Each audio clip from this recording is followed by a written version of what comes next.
Oh shoot! I don't mean. Well, welcome to All Elite Women. Unfortunately, a man decided to bombard a woman's space as usual. Can you believe that, Shay? Oh yeah, we got Shay with us today. Say hello. Hello. I mean, Hey, yes, Freckle like, Sensei. normal life. Yeah. A man barging in. What up? Am I gonna say that AEW today was black? You say that every Wednesday. Anyway, Jeffrey, hey. It's Friday. Okay. Unfortunately, Cactus Caitie. Well, actually, very fortunately, Cactus Caitie is on her way to Disney World. Yay! Yeah. So she's not here. She got better to do. But we are. Oh, I bet she's gonna be awake on the what is it? The King of Cod? That's Six Flags. Anyways. I would never. Hi, how are you, darling? I was like, did Katie transform into Shay? That is what happened. She transformed into Shay for Black History Month. It's Black History Month, exactly. All white people turn into black people during Black History Month. It's just a rule. Yeah, didn't y'all get the memo? Even one of your gun guys turned black for Black History Month. Did you see that, Tan? They're not playing around out here, okay? You know.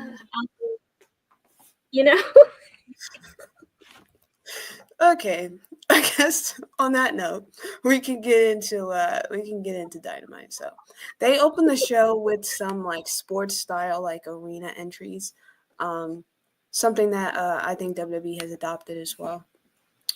So after that, we got to see Jay White get interviewed by Renee Paquette, and he basically talked about the fact that he has to team up with FTR and I was gonna say Cope, but I really don't like that name. I'm just saying Edge. I'm sorry.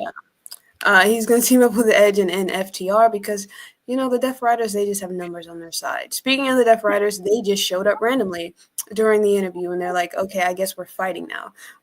And just, happenstance, just by, coincidence, Edge and FTR happened to be there to help him out. So they open the show like they're just brawling, right? They brawl all the way out to the arena.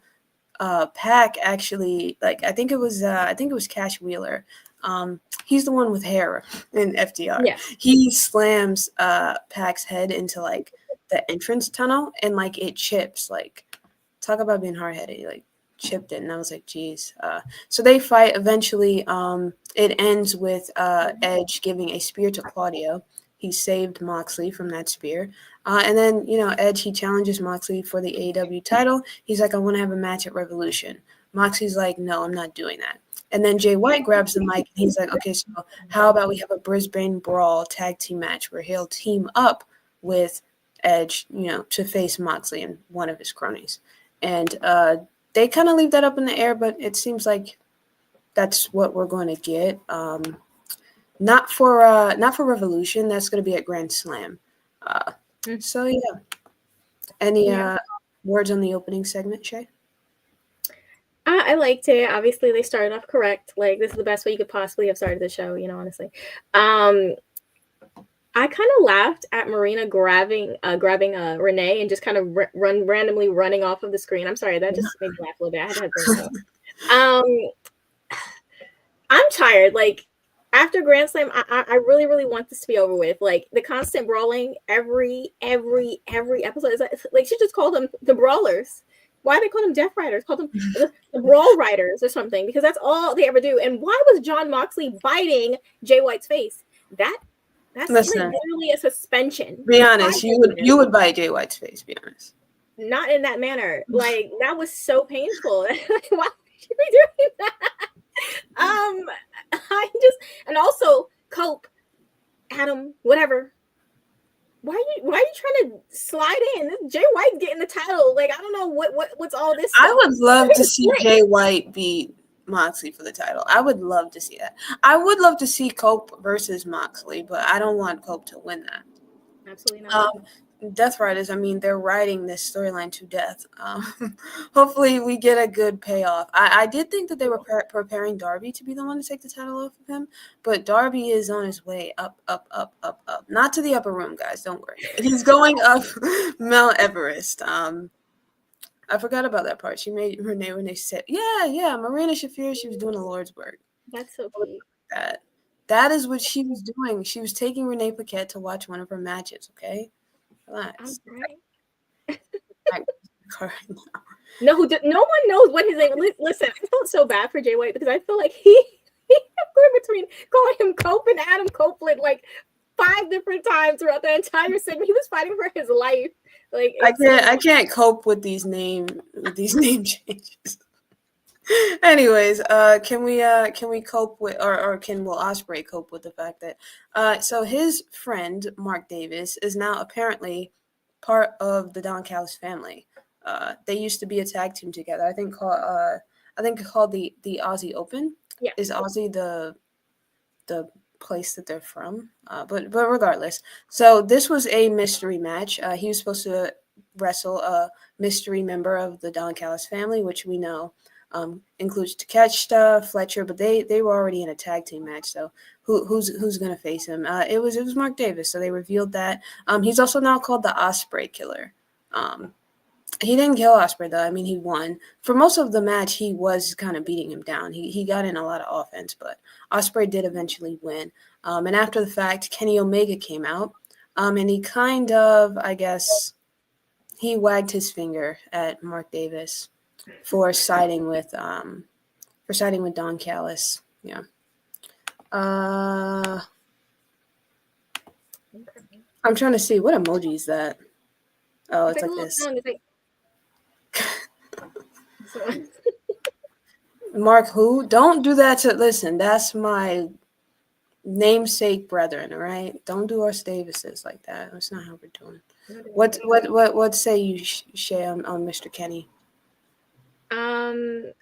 I'm sorry, like I can't. No, because I just feel like the whole like Kenny Will thing feels really forced. Like they were like, it even last week it didn't make sense to me because he was like, you did this and I don't trust you. And then they fight for like 4 minutes and they're like, you know what? I trust you. And I'm just like, all right, sure, that's fine. I can't, like, the best way to trust somebody is y'all fight for a couple minutes.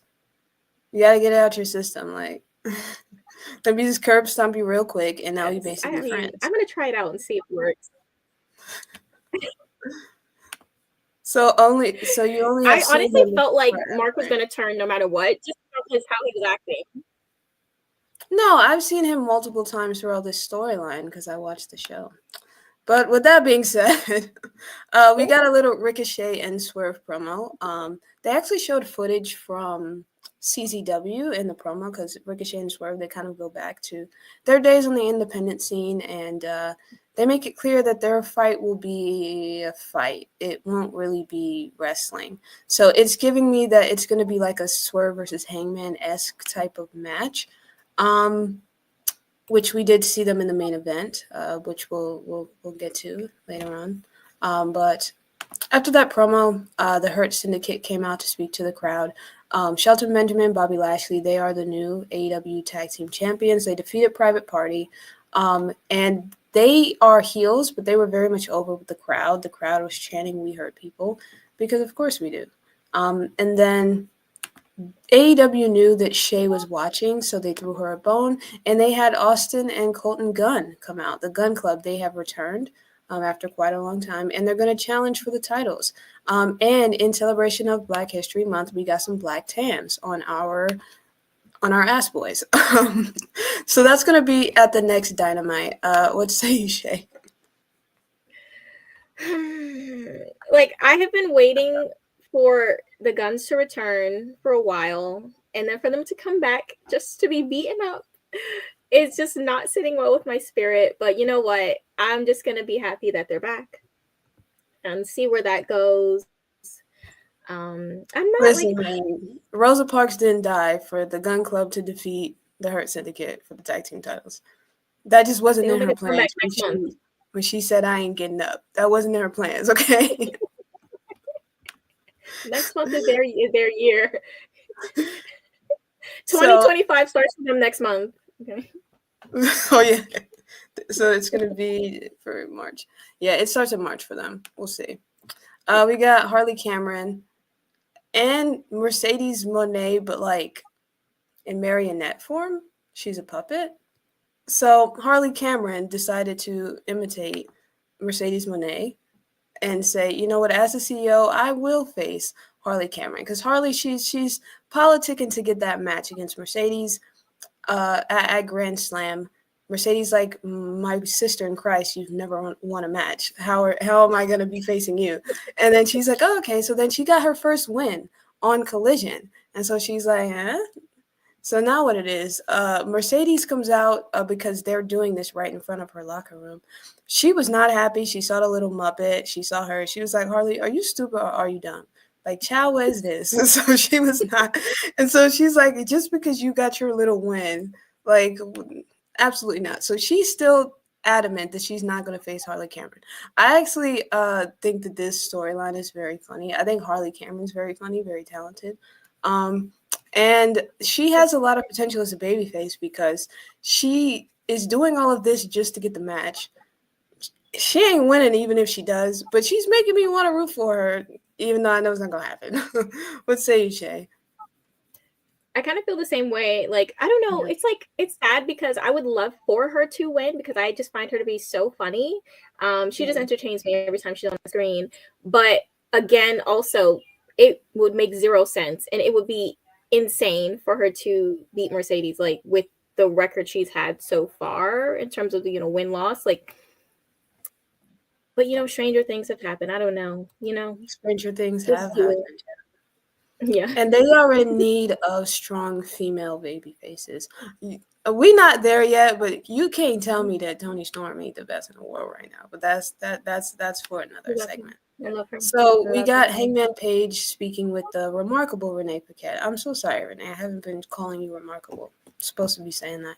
And so he's talking about the fact that he basically retired Christopher Daniels. He's in a neck brace, and he's feeling a little bit of remorse.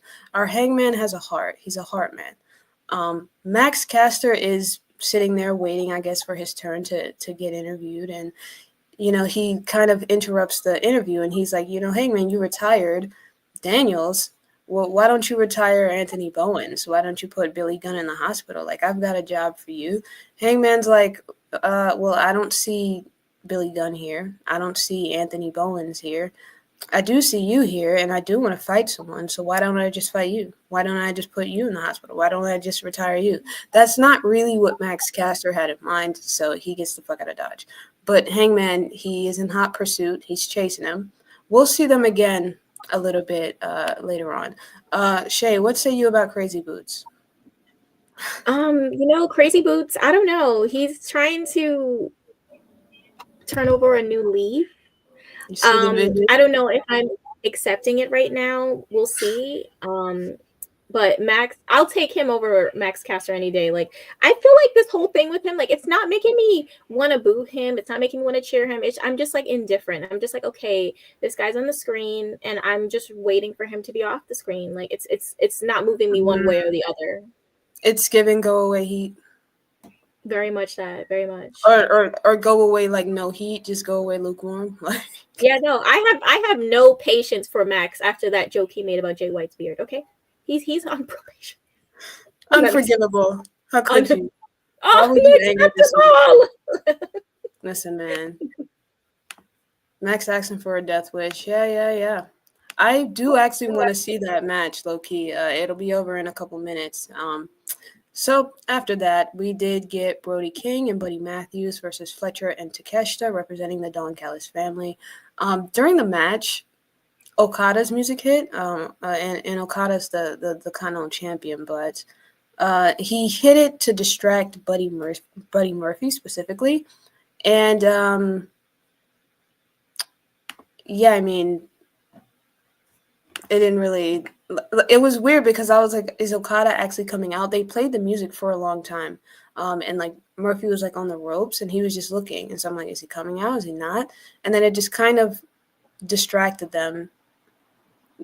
But it didn't really matter. I mean, the match kind of continued. I'm actually not entirely sure where they're going with that. But what say you, Shay? Okay, so listen, I don't know, because here's what I'm going to say, and maybe I'm nitpicking, whatever. I feel like they just did this soft, hard launch of them being, the Hounds of Hell, like, And yes, there was a distraction, but it's like you're like having them lose. I just feel like it's a little soon. If you're trying to hard launch, like, you know, you gotta make, you know, They got to be protect them strong. for a little bit. Yeah, like I don't know. I just wasn't really feeling that. But I mean, they were distracted, so we'll take that. And It's a little bit of a tainted L. Yeah. The with Malachi Black leaving the company, you know, it's not. I guess it's not really House of Black anymore. Although they did call it that. I think that was last week or the week before. And they kind of made reference to it in Julia Hart's promos with Jamie Hayter. They made reference to, I guess, her losing direction or being alone, feeling abandoned, which I guess that means like the leader of your faction left. So what are you going to do now? I think that they're going to try to, and they did appear together in a segment to kind of, I guess, reinforce that they're all still together as some kind of faction. So I'm wondering where they're going with that. And like, is she going to become like the leader of them more so than I am whatever kind of solo story they're trying to do with Buddy and Okada. Like Tony Khan. I'm sorry, Buddy Matthews is not gonna work. Please just don't do that. Give us somebody better. Was Roland in this match? I prefer Brody King to Buddy Matthews. I think he has more potential. But either one of them, we need something different for Okada. I'm a Buddy person. I'm a big Buddy. You're a buddy. I'm a buddy. I'm a buddy. buddy. He needs to name his fans and figure out a name, okay? What was his in WWE? He was Buddy Murphy. Yeah, it was Buddy. I always get it so confused. I'm like, I'll call him Buddy Murphy still to this day. Like, it's really hard sometimes. I'm like, it's an M. It's an M. It's really hard. He's a buddy, no matter where he goes. He's a buddy. So we go backstage after this. Samoa Joe and Hook. They confront Kip Sabian and Nick Wayne. They are actually kind of looking for Christian, who's the leader of the patriarchy, but he's not there yet. So they just settle for these two, and so they start fighting. And then, you know, Christian does return to that locker room, and he sees his cronies getting beat up. And so he's like, actually, I'm probably just going to go around the corner and wait for Samoa Joe and Hook to leave, and then I can walk in and act surprised. So they beat them up, and then they leave, you know, because they couldn't find Christian. And then Christian comes in and he acts surprised. He's like, oh my goodness, guys, what happened? It's like, oh my gosh, wow. Like that's how he's like, it pretends to be shocked. Christian was hilarious, yeah. Christian is on a great run. I need him to I was going to say I need him to win that title, but we're going to go right into another heel run after this long Moxley run. I think, imagine, how would you feel if Jay White did meet Moxley and then Christian's music hits and he just cashes in and he takes the... I will descend upon the nation like Hella from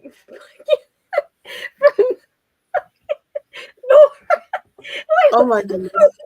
Oh, fucking power. I was like, yeah, I didn't do it. Spare me. Making buildings levitate. Like, it will be so dark-sided. Like, you know, do you know the movie Carrie? Huh? Oh, Carrie. Oh, yeah, no, literally you're going to be her, like, when they put the blood on her and she just went apeshit. She was just like... You ever seen the movie Chronicle? That's it. That's me. Pure havoc. Yes, Hella from Thor. I'm taking eyeballs, okay? I'm not playing. Bro, that's the apocalypse when they do that. That's gonna be... Anyways, okay, we got another segment. So, lots of talking here. MJF comes out. He talks about his feud with Jeff Jarrett because Jeff Jarrett did lose last week. So he's not going to be getting his title shot, at least not yet. And, you know, MJF is like, hey, you should have took my deal. You should have worked it out with me because you're not going to have a shot. And while he's talking, Hangman Page's music hits because Max Caster is running out because he's still running from Hangman. And then Hangman, you know, chases him all the way down to the ring. And then MJF is in the ring. So he stops to do a little bit of a stare down with MJF. They've been teasing a feud between them for a while. I really like the way that they are started. Like this is something they've done a lot, especially with the Death Riders. They interweave all of the stories on the show, and they all kind of blend into each other. I think it's interesting. But I like that they too. didn't really come to blows at all that much. And so, they run out of the arena, and MJF's like, okay, so I was rudely interrupted anyway. He tries to continue. Dustin Rhodes' music hits, and he comes out. And I'm like, oh, okay. I'm not entirely sure why that is. But then he kind of explained himself. He's like, MJF, I don't like the fact that you spoke on my friend Owen Hart. That's someone that I knew in real life. Like, what are you doing? And I'm like, oh, okay, so these are the people from Jeff Jarrett's era. Because when MJF was kind of ripping into Jeff Jarrett, he was talking about his past. He was talking about histories of drug abuse, which is something Dustin took exception to as well. So I was like, okay, I think that actually makes sense how people who were kind of there for Jeff Jarrett's rise and was there for the stuff that MJF was talking about, it would make sense for them to, I guess, react to this in some way. And so he basically is not happy with MJF. They brawl. Security comes out, separates them, but then MJF runs back into the ring and kicks Dustin in the groin. So cheap shot from the Salt of the Earth. Beautiful. And then, yeah, it is later confirmed that they will be facing each other next week. What say you, Shay? I mean, honestly, I can't. Like MJF, he just does not do it for me. It's the same jokes. It's the same like zingers. Like I just can't be bothered. I really cannot. And Dustin, like I don't have anything against him, but I'm not like a huge fan about him. So it just doesn't, like, as long as none of my favorites are stuck in the MJ universe, like I'm good. Like, because he be sucking people into this vortex, and it's just like death and destruction and nothing good for anyone except for him. I can't be bothered. You think the MJF vortex is like a nobody comes out better? No one comes out better. Like I don't know. I don't know. Like unless it takes like a full year to start. Like it takes a full year for them to get away to start some of it like fading off of them. It's like some type of stench or odor he leaves on them, and it has to wear off. You know what's funny? Because MJF, for the majority of his entire AEW career, has been a heel. And the goal of a heel is to be a star as well. But the goal of a heel is also to make baby faces and get people to cheer the baby faces. And now that I think about it, it is hard for me to think of a baby face that, like, he made stronger. It's hard for me to think of. Maybe Cody. But actually, at that time, Cody honestly was the biggest babyface in the business. People forget that. That 2019 to 2020, Cody, biggest babyface in the business. I also feel like Cody's like a special type of like he was going to get out the mud regardless. Cody is just a different breed. Like he's gonna get yeah. I actually liked I liked MJF's feud with, his name is Lexus King now. I forget. Brian Pillman shot. But I watched that match live at because that was at Arthur Ashe, and Lexus King, Brian Pillman's son, he didn't get any kind of reaction from the crowd. I was really surprised about that. I thought that feud was very good. So yeah, maybe MJF is a Vortex. That's a good. It's a good note. But speaking of Vortex, commercial Vortex. We will see you guys in about maybe 1 minute.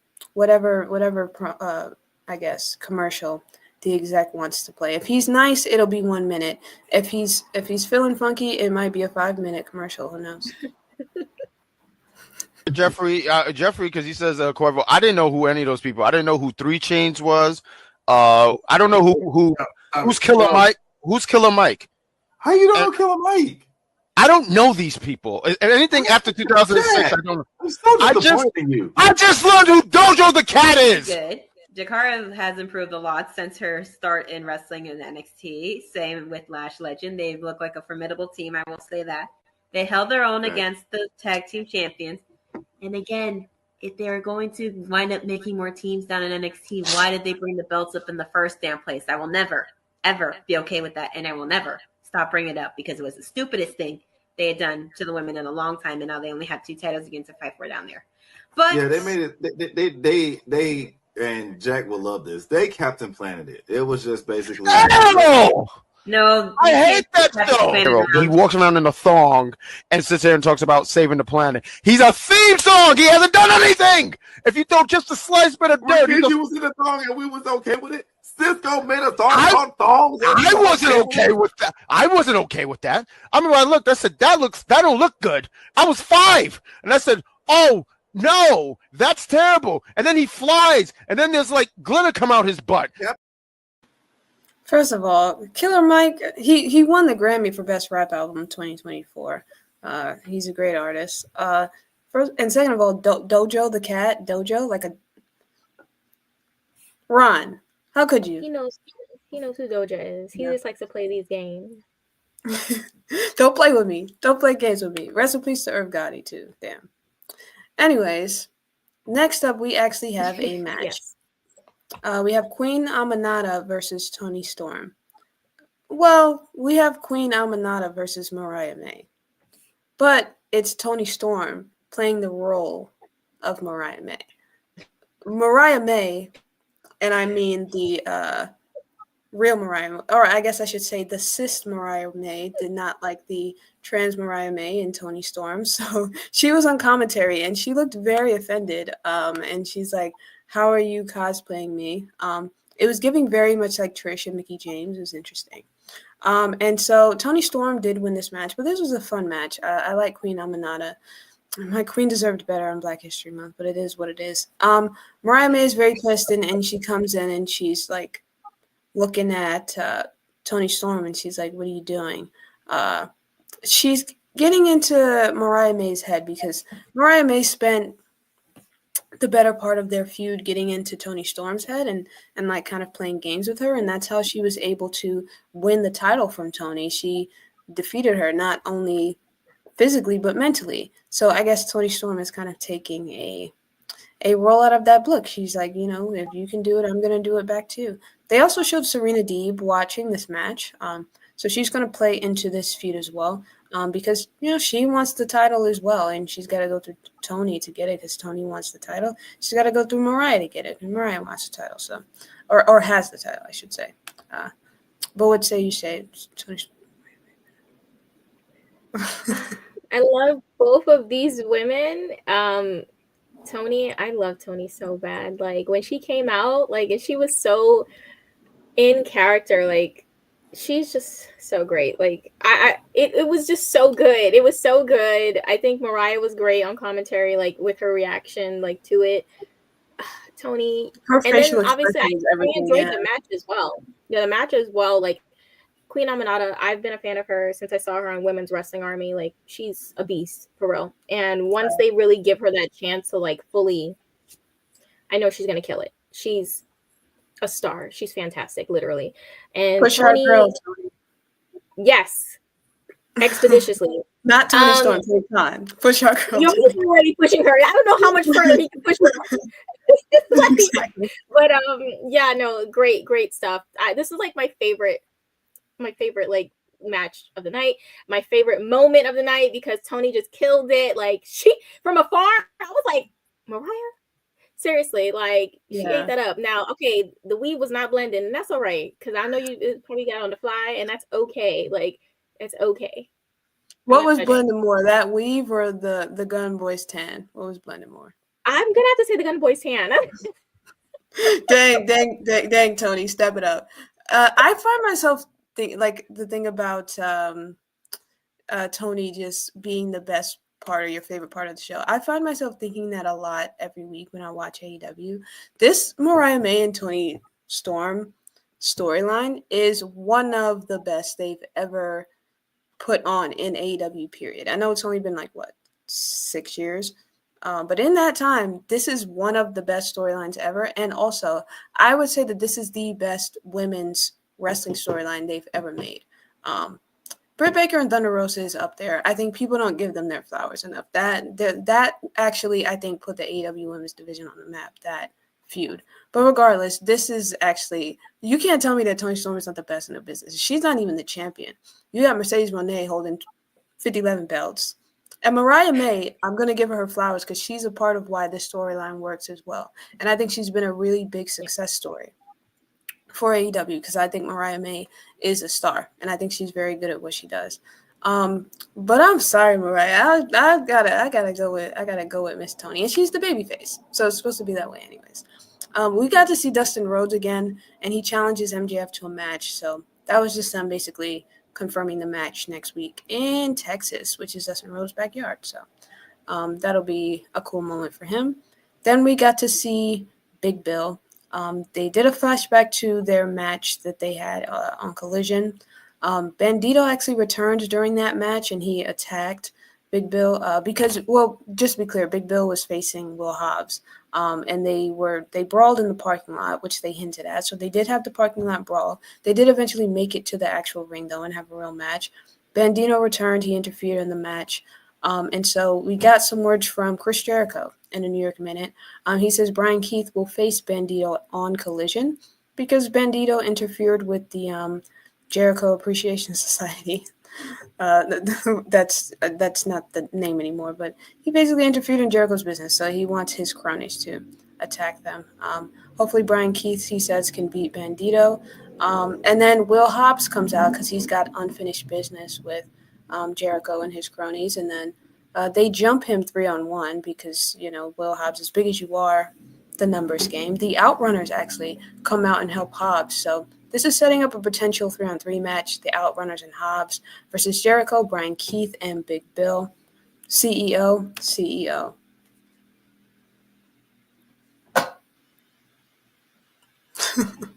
New York Minute in ATL. Make it make sense. He did say that, yeah.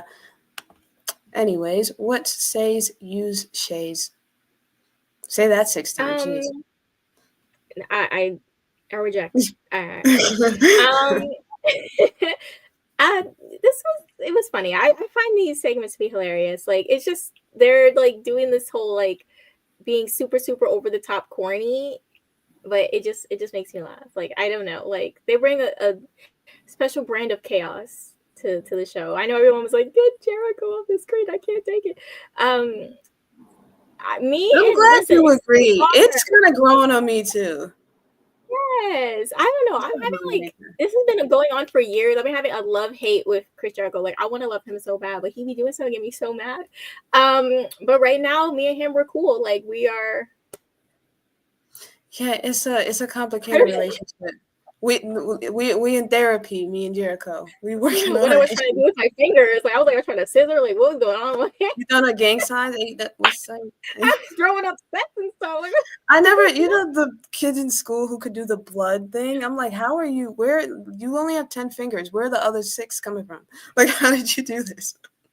I don't know. It's magical. The Jericho thing is kind of growing on me too. Because it's not that I want to hate Jericho. It's just I feel like his stuff wasn't really hitting like that. But me, if what you're doing is entertaining, then I'll watch it. If it's entertaining, and Jericho's obviously good at what he does. So yeah. So yeah, I've been saying this for months, Sheriff. You have the Jericho stuff is growing on me, but it had to grow. With that said, though, I need my boy Will Hobbs to get this W. I'm so sorry. But speaking of Mad Dog Kelly, we're about to head into the main event. But before that, we need to get to the main event of our show, which is the Mad Dog. So when you're ready, we invite you into our women's space. Speaking of Ivy now obviously is going after the Intercontinental Championship. I don't know why she wants to. The Intercontinental Championship is just a ticket to the front row seat of Monday Night Raw. You get no chance to be on. I mean, no, seriously. You're laughing. I'm dead serious. Since she won, she's like, that's where I see her all the time. Like, does she even have an interest anymore? I saw what Ivy now threw her out on the Royal Rumble. First of all, this is how ridiculous this was. Ivy now throws her out the Royal Rumble. What is the Royal Rumble? The Royal Rumble is 30 women in that match so they can compete for a world championship. They bring the Intercontinental Championship there. Ivy now throws her out. And then as she throws her out, she does one of these and says, I'm coming for you. And that's title. So I'm thinking in my head, oh, you clearly don't want to win this match.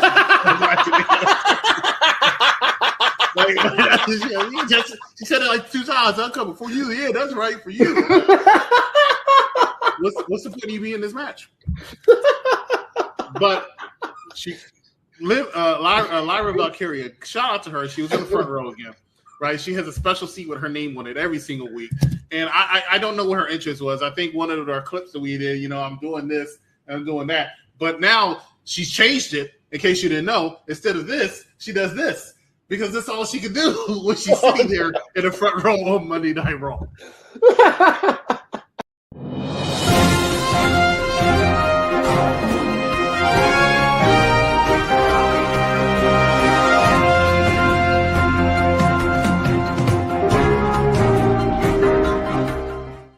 Hey guys, what's up? That was once again the exec invading our women's space, by the way. But hi, Mad Dog. Hi ladies, what's up? This guy. Yeah, I agree. First off, I just want to say Chris Jericho was amazing. As always, I agree with both of you, by the way. Jericho is always fantastic. I always love him. He's great, by the way. So as you guys know, he's my favorite part of the night. Excited for the feud going forward. This week a lot happened. Royal Rumble happened on Saturday, and AEW Collision happened on Saturday. A lot happened on Saturday. But anyway, so the first big story I have here, there has been some conflicting reports, and I want to clear everything up. On Monday night, Michael Cole said a story. There was a story posted that Roman Reigns, actually Cactus Caitie, sent this to me, and I said this is not true because I went into it. And then I went to PW Insider, and they said this is not true. So here's what's going on. So apparently they say that Roman's out of action is not true. They're keeping him off TV. Now the next report I'm going to say they also have noted that there's going to possibly be the plan is going to be now a triple threat match between Roman Reigns, CM Punk, and Seth freaking Rollins. So I'm very, very excited for this. If this happens, I don't know. There's one curveball, though, that I hear all day. I've been hearing this all day. I heard it on Pat McAfee show. I heard it kind of, and that's The Rock. And a lot of people are saying The Rock's not happy, and then other people are saying The Rock is happy, and, he's not going to be there. So The Rock's going to do, and I've been saying this for months on end, The Rock's going to do what The Rock's going to do. I've been saying that for 8, 9 months now. So, well, if he shows up, he shows up. If he doesn't, he doesn't. But I think there's a chance he's going to show up after the reports today. Speaking of the Royal Rumble, ladies, this is speaking of the Women's Royal Rumble. Jordana Grace, I might have said that wrong. I do apologize. Like I said, I've only watched TNA a couple times. Yeah. She signed a 5-year contract. Oh, look, there's our Cactus Caitie. Are we yawning Cactus? I mean, are we yawning Jordan Grace? Like I was saying, she signed a 5-year contract with WWE, and supposedly she might start in NXT. They say she's not main event ready yet, or roster ready yet, but they said that's gonna, pop up, soon. The next story I have here is about another woman who returned in the Royal Rumble, which I was so happy to see, and I actually kind of called it. And I called it a couple weeks ago on the show saying, they're trying to work out a deal, and then they did, and now they officially did. Alexa Bliss has resigned a new company for 5 years with WWE, and PW Insider notes here that she will be moving to the Raw brand, which is kind of interesting because the Wyatt Six, 6, I think that's how you pronounce it. I'm not exactly sure. They always change their name, are actually moving to SmackDown. But then, me and Bad Guy Jack were talking last night saying, will they show up to NXT? So I have no idea what they're doing, and I have no idea what they're going to do with Alexa, but I am very, very excited to see it. Now, who was going to take her spot if they couldn't get her. Apparently, the next story I have, all these next couple stories evolve around her. Was actually Shotzi Blackheart, and the reason why I say this was because our executive consultant, I'm shouting him out by the way, mentioned this on Monday night. Him and Big Daddy Cool mentioned this, and I wanted to just make sure I ran this story because I told him I was going to on Monday. That Shotzi Blackheart was supposed to take Alexa's place if they couldn't make a deal, but apparently that morning, PW Insider notes, that they ended up making a deal, and she will be continuing on Raw. I have no idea what they're gonna do, but I am excited. Anyway, so this next one, also PW Insider has said Dakota Kai, is actually on the heels of returning. The company is hoping to get her back on the road within the next couple of weeks. They believe Dakota Kai will be back before the end of the month or maybe even sooner. So hopefully we'll see her. I always was a fan of Dakota Kai. I'll be honest with you. I thought she was always great. This one also involves injury as well. Apollo Crews actually is now injured. Apparently, he was injured on a SmackDown match on January 25th versus Johnny Gargano in a singles match. Apparently, he's out with the torn pec, so hopefully he gets better. This next one here, PW Insider. I'm not sure if you ladies watch the Rumble, but if you did, this Twitch streamer, I believe his name is Show Speed. I believe his name is, yeah. I heard a lot. Logan Paul had a lot to do with him. Yeah. EC says every 4 months or so he gets injured. Yeah. I Show Speed is I don't know if he still is, but he was signed with Prime. Right. I did some research on him, and I kind of knew who he was a little bit thanks to Logan Paul, because I actually watch, Impulsive with Logan Paul,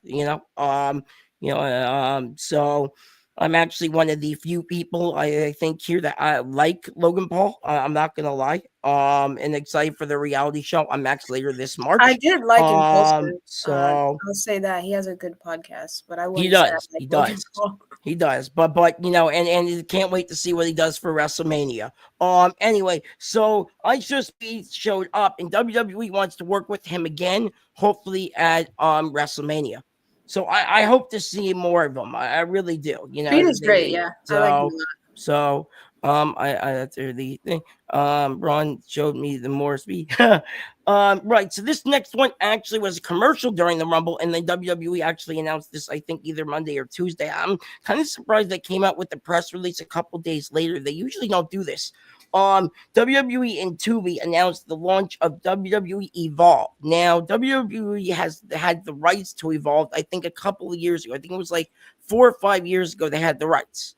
But WWE did nothing with it. They just used the library. Now they're actually bringing the show back, and they're going to try and use that WWE ID thing, which is, kind of the up and coming, into that WWE Evolved. And that would be free on Tubi. Also, at the same time as Dynamite, actually, on Wednesdays, starting March 5th.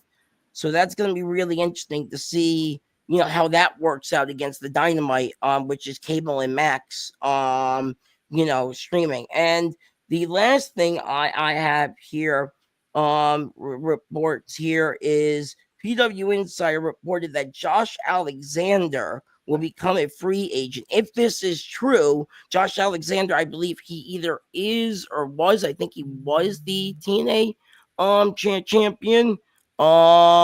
So, I'm not exactly sure, but I know everybody's been wanting him. Like AEW wants him and WWE wants him, and with this working relationship. So if he becomes a free agent, which, they say on the 14th, this is going to be a big signing. And I don't know where he's going to end up, but if he goes somewhere, it's going to be big. And you're going to be like, oh yeah, wow, that Josh Alexander. Yeah, that's going to be a really huge, story. So I'm really looking forward to that because he's talented. I've only saw TNA a couple times ever since they started doing WWE. So I decided to buy a subscription, start watching it, and he's actually really talented, and I'm excited to see who gets him. This is going to be kind of a bidding war for this guy. So we'll see. But that's really all I have this week, ladies. Yeah, and thanks for thanks for letting me do this. Yeah. Thanks for that. You know that TNA about to end up like Evolve, right? Yes, yes, I do. You're gonna Actually, get WWE Impact or WWE TNA on Tubi in maybe about 5 years. Nice time. right. Like I said, the Evolve story was about how they had the rights, but they never did anything with it. So now they're actually doing something with it, and they're going to start doing, I guess, training and showing, I guess, fans kind of behind the scenes. And of course, we're going to see some more matches. I'll definitely check it out, but probably check it out maybe Thursday morning or something, because as you ladies know, I have to watch AEW Dynamite live. So that, and I just like Dynamite a little bit more. Evolve they So used to use for development before NXT, right? right. And they had this for a really long time. I actually was looking this up today. They Evolved, yes, used to actually be kind of like, involved with TNA a lot. And then they kind of went bankrupt. And then in 2000, I think in 20, right when they were going to close or whatever it was, W kind of bought them over with the library. So what ended up happening was they bought it over, and that's all they did was just use it for library up until now, up until they announced this on Tuesday, and they showed the first commercial on last Saturday at the Rumble. So yeah, I gotta watch back some of that. I guess Evolve stuff, because I know Sammy Guevara used to be on there. Correct. Watch it. Listen, man, I saw Jordan Grace was like, oh, only reason I re-signed with TNA was because I scared nobody else would want me. Imagine being TNA after employing this woman for 5 years, and then she's like, I jumped ship to WWE the moment I could. Listen, that's gonna be everybody on the TNA roster. Just you watch. For sure. It's for sure gonna be color. Well, everybody knew she was thing. What do you mean a mutual thing? A lot of people who have left WWE have went straight to TNA. So I mean, it's like it's a revolving. That's true, actually. That's true. That's isn't Matt Riddle in TNA, right? He is. Everybody, Matt Riddle, yeah, I thought he was. And that's interesting because WWE was like, "Oh, we can't do with you no more," and then right, and now, I mean, they have a partnership with TNA, so maybe they do. Anyway, ME main event time, not Jey Uso. It's Swerve versus Ricochet. So as suspected, this was very much a crash kind of match, not really like technical wrestling heavy, because it's a blood feud. Ricochet just immediately attacks Swerve from the ramp. Like, Swerve does his entrance with Nana, and then Ricochet just comes behind with a chair. So they're just fighting out the gate. He swears when he drives. Yes. And so they he gets the jump on him. He beats them down. Swerve is able to recover enough for them to start the match officially. And it's not really fair because he was beat down. Ricochet got the jump on him. But Ricochet did win the match. I'm wearing my Kenny Omega shirt there, so the shirt that just makes me. It makes sense for this episode, actually. Yeah. And Ricochet actually, he hits a low blow on Swerve, but it was kind of seemingly a little bit of an accident. But knowing Ricochet, probably not. And then after he beats him, Prince Nana, he kind of intimidates him, so Nana runs away, but Nana leaves his robe behind, which symbolizes the embassy. And Ricochet takes the robe, he wears it, and he walks out with the robe. So I think we're going to get another match with Swerve, because this wasn't really a clean win. Also, he has something that he's got to get back. No, it's not a friendship bracelet with his dog and his wife. It's a robe. It represents the embassy. AEW refs need laser eye surgery too, because that was a low blow. Listen. These refs out here, especially in AEW, they be bird box to the shit. Anyways, I'll start with actually you, Mad Dog. Any words on the main event? Yeah, I actually have to say, just like Jericho is growing on you, Ricochet is starting to grow on me, right? You see the vision. I actually last week, I actually got off. I started going back through some of his promos. They're all on AEW's YouTube. So I started watching them, and I'm like, you know what? This is actually not bad. He's not bad. Like, he wasn't able to do this in WWE. He's able to do this now because Tony Khan's letting him have the freedom. So I'm actually kind of I'm kind of for this, and in a way it kind of sucks because I like Swerve Strickland too. It's like I like Swerve, I like Prince Nana, I like the whole thing they're doing. Swerve was a great AEW champion, obviously. It's just now it's starting to like Ricochet more. And as for this match goes, yeah, this was like for our other correspondent Freckle Sensei said he needed the win, and he really did. He needed this win over Swerve, and I'm glad Swerve put Ricochet over tonight because it's needed. And now I'm thinking maybe there'll be a stipulation, maybe when they have another match at hopefully Revolution. I think that's where it's gonna head. And if it does, hopefully we'll see some sort of stipulation. And I'm excited to see what that can be. Maybe no whole bars. I quit deathmatch. I don't know. There's gonna be something there. Now, knowing the way Swerve is and how crazy he is, because he's crazy, man, absolutely crazy.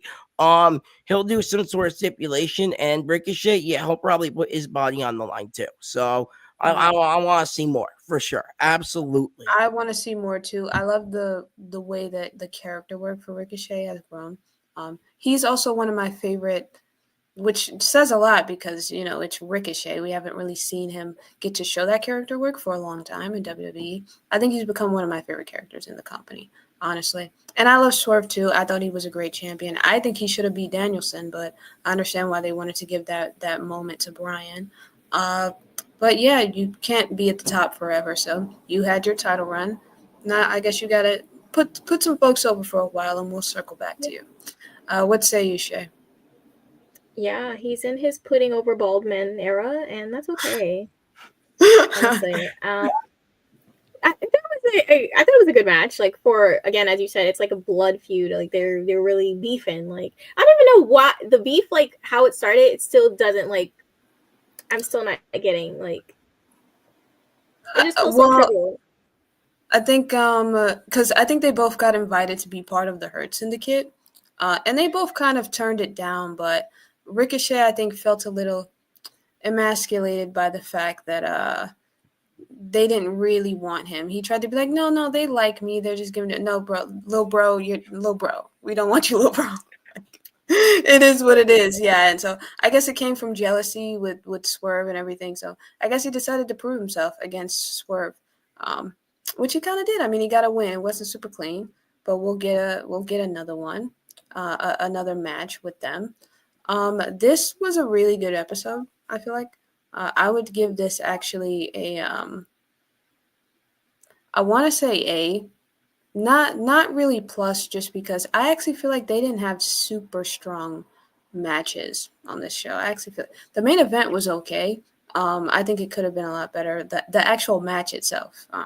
And so that's why I can't give you that plus. I'm sorry, AEW. See, y'all had one job. That's what y'all be doing. Y'all be giving us good matches. I feel like we didn't get any of those bangers. But no bad matches. Grades from you guys? Honestly, when I really think about it, this was like the perfect show for me. It started with JY, the gun came back. Like this is like the ideal show for me. So I have to give it an A off principle. On principle, I gotta give it an A. Thank you. Tony's like, thank you, because we really tried. Like we gave you Jay, we even gave you Colton. He's been trying to crack me for a while. We spray tanned him in the back and sent him out, all right? Just for you, Shay. Come on now. We took that paint and said, go out there, Tony. Entertain Shay. B minus. Be serious. Anyways, Mad Dog, what's yours? Yeah, I'm actually gonna go with an A minus, and that's just because Jericho did a live segment from the ring as always.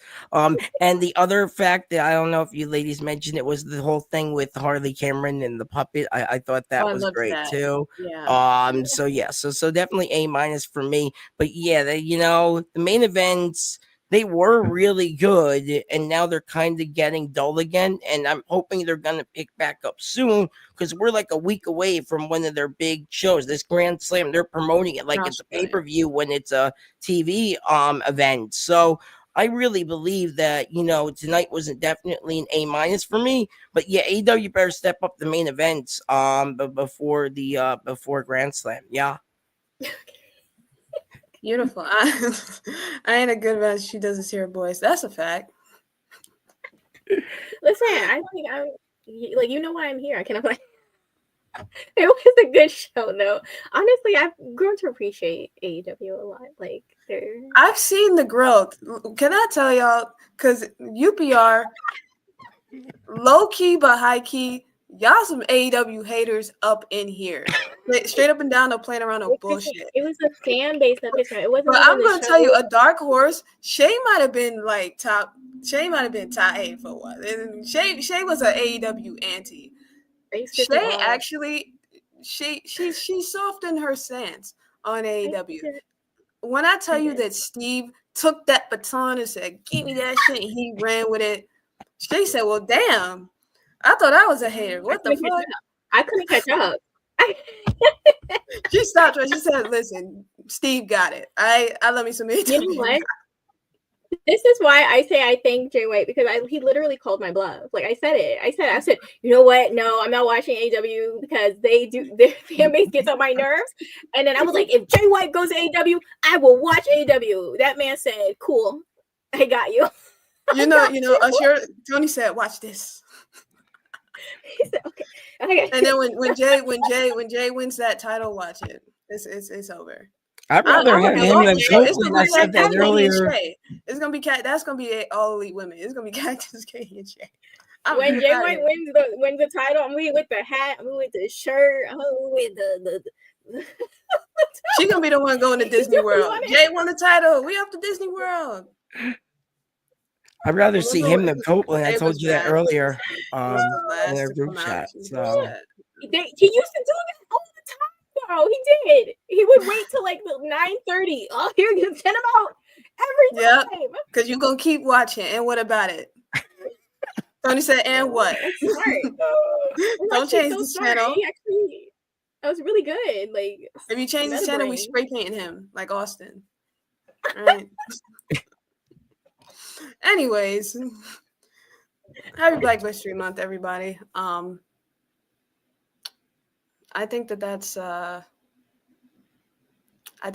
it. Don't do too much spray paint, guys. Okay. Be safe. Take care of yourselves. And next week, hopefully, Cactus Caitie will be back to join us. And yeah, there's nothing else really to say. Oh yeah, our show. Yeah. I was gonna say, we've got some other shows. We got the Mike Knox Show, produced by Mike Knox, directed by Mike Knox, starring Mike Knox. We've got the Raw Review Show. We've got NXT. We've got the SmackDown Penitentiary. AEW Dynamite, the best review show on UPR. It's just how it goes. We've got top 5. So yeah, and we've also got the UPR OnlyFans. Please subscribe. Save that money. Subscribe to the Patreon instead. Saturdays. Yeah. Right now, the OnlyFans is nothing on it yet.